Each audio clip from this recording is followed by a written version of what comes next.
Video like जरूर कर लीजिए और ऐसे वीडियो लगातार फ्री में पाने के लिए चैनल को तुरंत सब्सक्राइब कर लीजिए और बेल आइकन को जरूर टैप कर लीजिए ताकि आगे भी सारे वीडियो आपको मिलते रहे। यूट्यूब में फॉलो करते हैं तो प्लीज ये वाला फ्री टेलीग्राम चैनल जरूर ज्वाइन कर लीजिएगा। सारे नोटिफिकेशन सारे अपडेट यहीं पे आते हैं, ध्यान रखिए।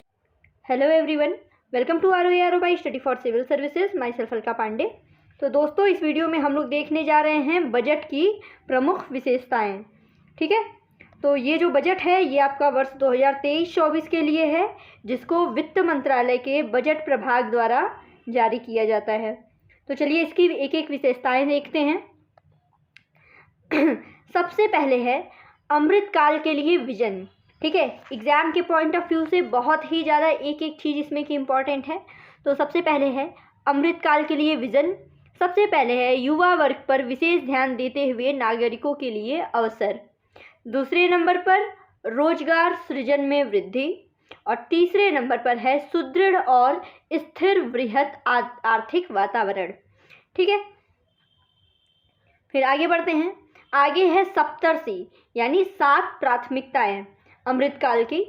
पहले नंबर पर है समावेशी विकास, फिर है अंतिम छोर तक पहुंचना, युवा शक्ति, अवसंरचना और निवेश, क्षमता उभारना, वित्तीय क्षेत्र और हरित विकास। ये हैं आपके अमृतकाल की 7 प्राथमिकताएं। फिर आगे बढ़ देंगे। सबका साथ सबका विकास, समावेशी विकास। तो इसमें कृषि और सहकारिताओं में देखेंगे डिजिटल सार्वजनिक अवसंरचना का निर्माण, किसानों के लिए सुलभ समावेशी और शिक्षाप्रद समाधान, कृषि गतिवर्धक कोष की स्थापना, ग्रामीण क्षेत्रों में नवाचार स्टार्टअप को प्रोत्साहन के लिए। फिर है ANB बागवानी स्वच्छ पौध कार्यक्रम, उच्च मूल्य की बागवानी फसलों का उत्पादन बढ़ाने के लिए। लक्षित निधियन पशुपालन, डेयरी और मत्स्य के क्षेत्र को 20 लाख करोड़ रुपए का ऋण आवंटन। फिर है भारत को मिलेट का वैश्विक केंद्र बनाना। श्री अन्न अनुसंधान को बढ़ावा देने के लिए IIMR हैदराबाद को सहायता दिया जाना और व्यापक रूप से उपलब्ध भंडारण क्षमता की स्थापना।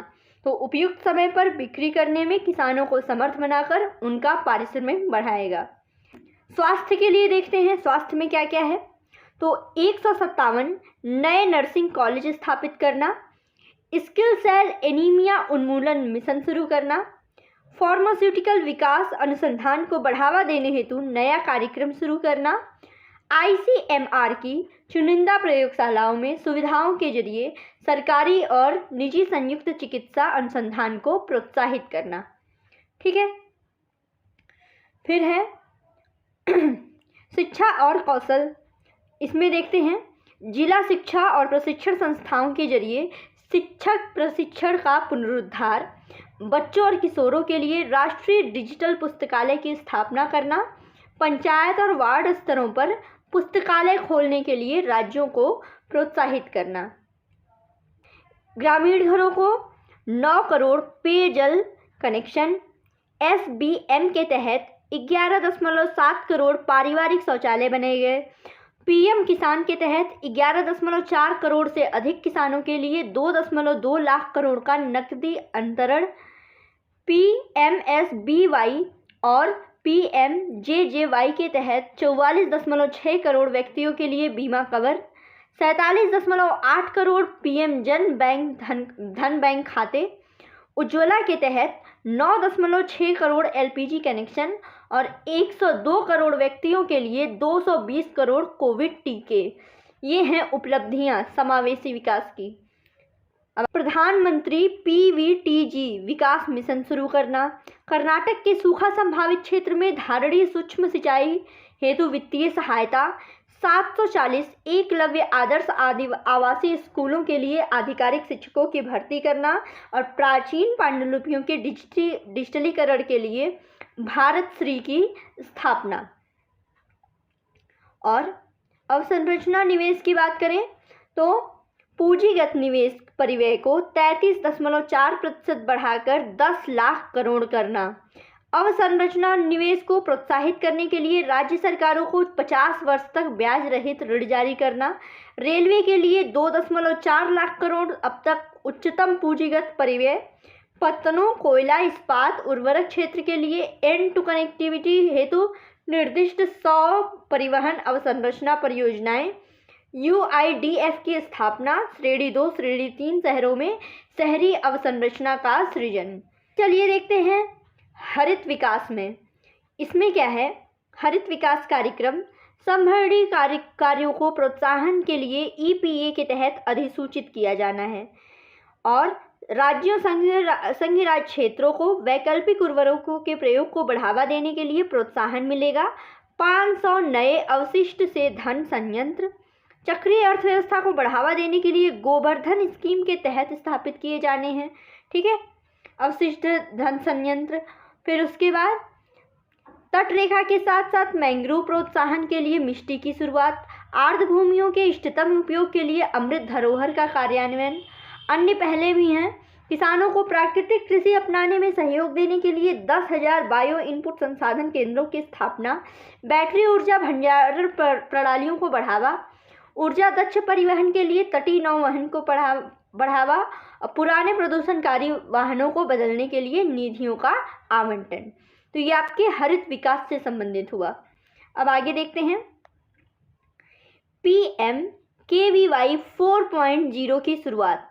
इसमें क्या है, जिसमें coding, artificial intelligence, robotic, 3D मुद्रण आदि नए पाठ्यक्रमों को शामिल किया जाएगा। पर्यटन क्षेत्र को भी बढ़ावा, घरेलू और विदेशी पर्यटकों के लिए एक पूर्ण पैकेज के अंतर्गत चुनौतीपूर्ण रीति से चुने हुए कम से कम 50 गंतव्यों को विकसित किया जाना है। यूनिटी मॉल स्थापित करने के लिए राज्यों को प्रोत्साहन, यूनिटी मॉल में ODOP यानी एक जिला एक उत्पाद, GI और हस्तशिल्प उत्पादों के संवर्धन और विक्रय को बढ़ावा दिया जाएगा। फिर है वित्तीय क्षेत्रों की बात करें तो वित्तीय क्षेत्र में राष्ट्रीय वित्तीय सूचना रजिस्ट्री की स्थापना, ऋण देने में दक्षता लाना, वित्तीय समावेशन और वित्तीय स्थिरता को बढ़ावा।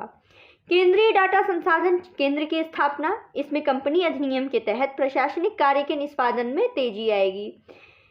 MSME के लिए ऋण गारंटी स्कीम, 2 करोड़ का अतिरिक्त स्पार्श्विक मुक्त गारंटी युक्त ऋण प्रदान करने के लिए संवर्धित स्कीम के तहत कॉर्पस निधि का विस्तार।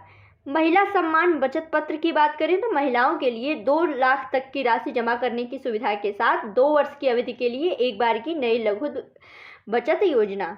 वरिष्ठ नागरिकों के लिए क्या लाभ है कि अधिकतम राशि को 15 लाख से 30 लाख कर दिया गया है और अन्य पहलों में GIFT IFSC में व्यावसायिक क्रियाकलापों को बढ़ावा देने के लिए पहले प्रतिभूति बाजारों में शैक्षिक प्रमाण पत्र देकर और अधिक प्रशिक्षित व्यवसायियों को तैयार करना। तो ये हुआ आपका वित्तीय क्षेत्र। राजकोषीय प्रबंधन देख लेते हैं। इसमें है राज्यों को 50 वर्ष तक का ब्याज मुक्त ऋण, ठीक है, जिसमें वर्ष 2023-24 के भीतर पूंजीगत व्यय पर खर्च किया जाना है और राज्यों को ऋण का आंशिक भाग वास्तविक पूंजी व्यय करने की शर्त पर दिया जाएगा। परिव्यय के हिस्से राज्यों द्वारा शुरू किए गए अनेक सुधारों से संबद्ध होंगे। राज्यों के लिए राजकोषीय घाटा GSDP का 3.5%, 0.5% विद्युत क्षेत्र के सुधारों के लिए सहबद्ध किया गया है और राजकोषीय समीकरण में वर्ष 2025-26 तक राजकोषीय घाटे को 4.5% से नीचे रखने का लक्ष्य है। कर प्रस्ताव, अप्रत्यक्ष करों के सरलीकरण से लाभ, उच्चतर निर्यात, ठीक है, उच्चतर घरेलू विनिर्माण, अर्थव्यवस्था में अधिक मूल्यवर्धन, हरित ऊर्जा और गतिशीलता, ठीक है। फिर आगे बढ़ते हैं प्रत्यक्ष कर प्रस्ताव। इसमें है अनुपालन के बोझ को कम करना, उद्यमशीलता की भावना को बढ़ावा देना और नागरिकों को कर राहत प्रदान करना। करदाताओं के पोर्टल पर 45% विवरणियों को 24 घंटे के भीतर संसाधित किया गया। औसत संसाधन अवधि 8 वर्षों में 93 दिन से घटकर 16 दिन रह गई और इस साल 6.5 करोड़ से अधिक विवरणियों को संसाधित किया गया, ठीक है। फिर आगे देखते हैं नई व्यवस्था में आयकर छूट के आय सीमा को 5 लाख से बढ़ा करके 7 लाख कर दिया गया है। याद रखिएगा, इम्पॉर्टेंट है। और नई व्यवस्था के तहत 5 लाख करोड़ से अधिक की आय पर उच्चतम अधिभार दर 37% से घटा करके 25% कर दी गई है। वेतनभोगी पेंशनभोगी श्रेणी के करदाताओं के लिए मानक कटौती के लाभ नई कर व्यवस्था में भी किए गए हैं और गैर सरकारी वेतनभोगी कर्मचारियों के लिए सेवानिवृत्ति पर छुट्टी नकदीकरण पर छूट की सीमा को बढ़ा करके 25 लाख कर दिया गया है। ठीक है।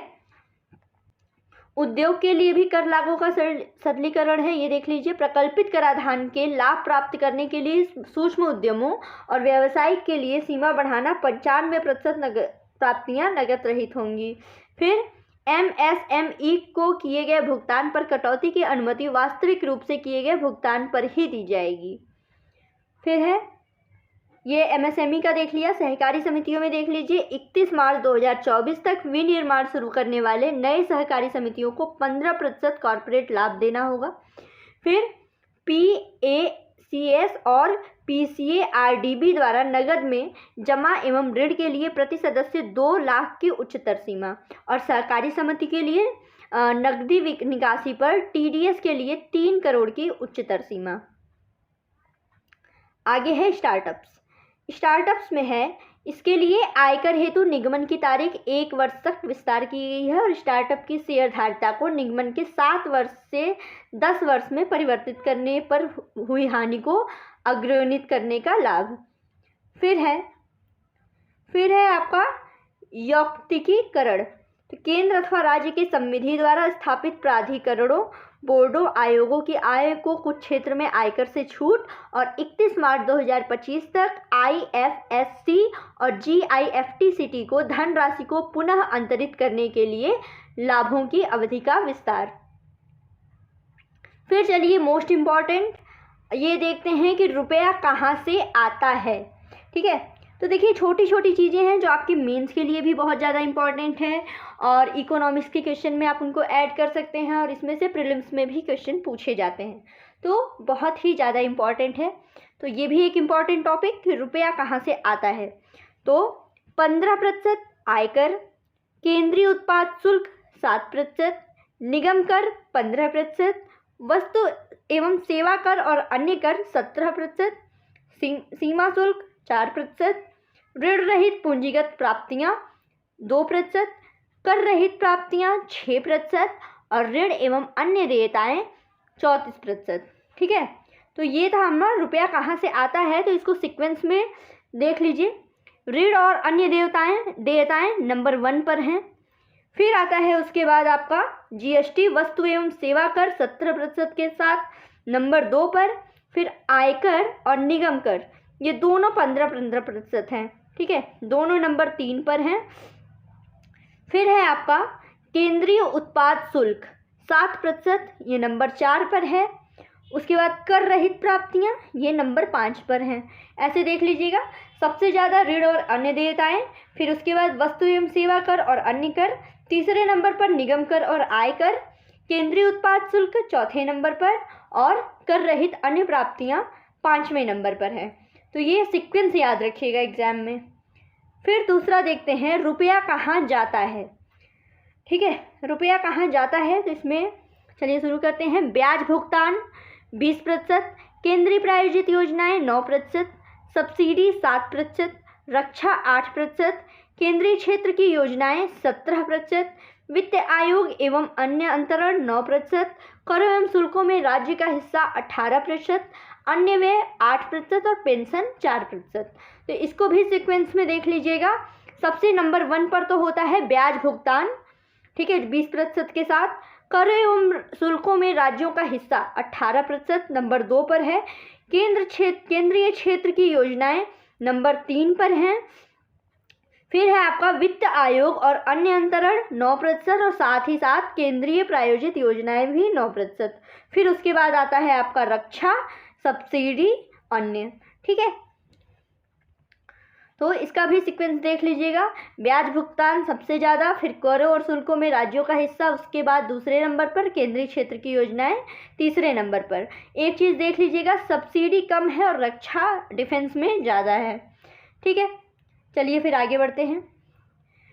ये देख लीजिए विशिष्ट मंत्रालयों के लिए आवंटन, ठीक है।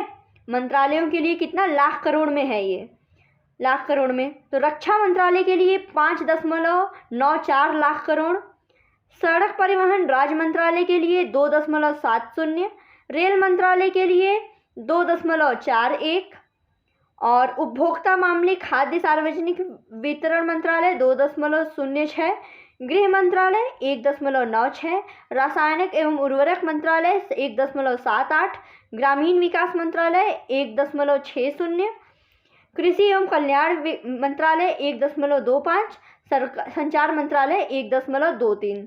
तो इसमें सबसे ज़्यादा किस मंत्रालय को मिला हुआ है, तो ये मिला हुआ है आपको रक्षा मंत्रालय को, 5.94 लाख करोड़ रुपए।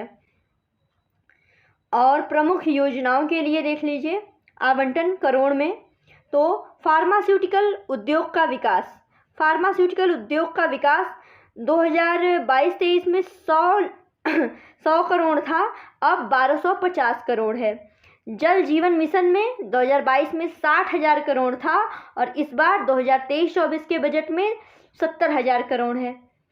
फिर है आगे एकलव्य मॉडल आवासीय स्कूल, ठीक है, इसमें 2022-23 में 2,000 करोड़ और इस बार 5,943 23-24 के बजट में। प्रधानमंत्री आवास योजना के लिए 48,000 करोड़ पहले था, 2023-24 में 79,590 करोड़। फिर है ईवी का त्वरित अंगीकरण और विनिर्माण, ये है इस बार 5,172 करोड़ और पूर्वोत्तर विशिष्ट अवसंरचना विकास योजना इस बार है 2,491 करोड़। तो दोस्तों इस वीडियो में इतना ही, ये बहुत ही ज़्यादा इम्पॉर्टेंट है। इसमें या तो आप इसका हमारे टेलीग्राम ग्रुप पे PDF दिया गया है, आप प्रिंट आउट ले सकते हैं मार्केट से, नहीं तो एक एक चीज़ें योजनाओं के लिए कितना दिया गया है, रुपया कहाँ से आता है जाता है, ये सारी चीज़ें आप बिल्कुल इसका नोट्स बना जाइएगा। तो दोस्तों इस वीडियो में इतना ही, थैंक यू सो मच।